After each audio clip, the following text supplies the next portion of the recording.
الشيخ محمد التايب أحد المشايخ المهجرين من مدينة بنغازي في طرابلس. شيخ محمد، أهلا بك في بداية. مرحبا بك أخي الكريم وضيوفك ومشاهديك الكرام. شيخ محمد، في رقبة من هذه الدماء التي تسيل الآن في مدينة بنغازي؟ وسيعلم الذين ظلموا أي منقلب ينقلبون. حسبنا الله ونعم الوكيل، حسبنا الله ونعم الوكيل، حسبنا الله ونعم الوكيل. ستكون هذه الدماء في رقبة السراج ومن معه من المجلس المعروف بالمجلس الرئاسي أو الحكومة المقترحة أو ما سميها ما شئت.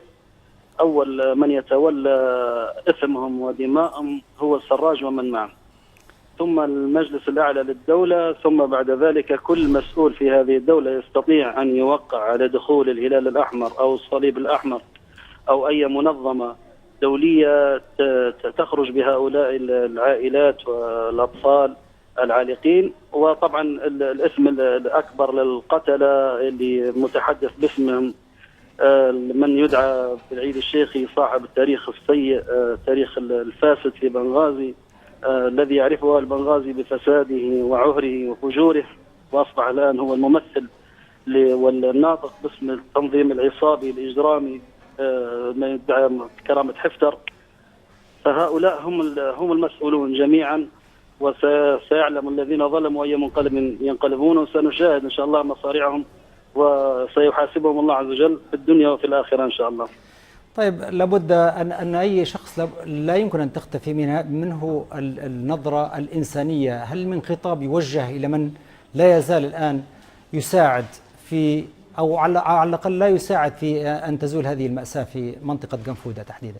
أما المسؤولين عندنا من يدعون أنفسهم أنهم مسؤولون سواء في المجلس الرئاسي أو المجلس الأعلى للدولة أو غيره، هؤلاء قد انتزعت منهم الإنسانية إلا من رحم ربك. فهؤلاء قد يأسنا منهم، فنحن سنتوجه بالخطابات إلى الأمم المتحدة أو إلى بعض، خصوصا أن ليبيا الآن تحت الفصل السابع والبند السابع، لأنها يعني تحت وصاية أو غير ذلك.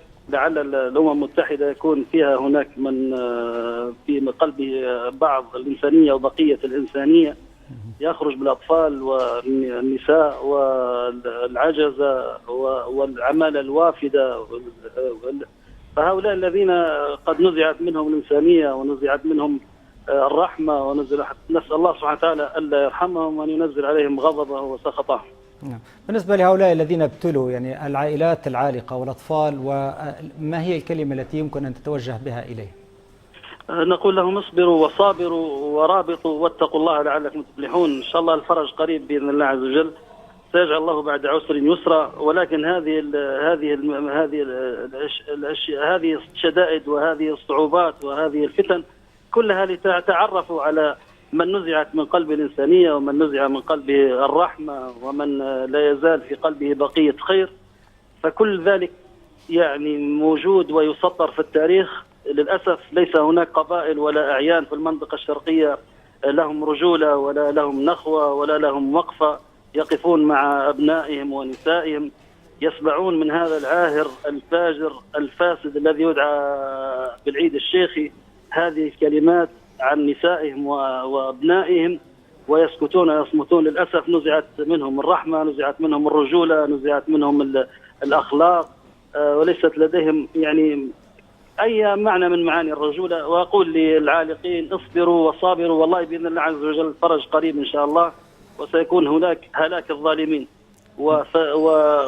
يعني وموتهم بإذن الله عز وجل، وعذاب الله عز وجل عليهم قريب إن شاء الله. فاصبروا ولا تيأسوا من روح الله، فإنه لا ييأس من روح الله إلى القوم الكافرون.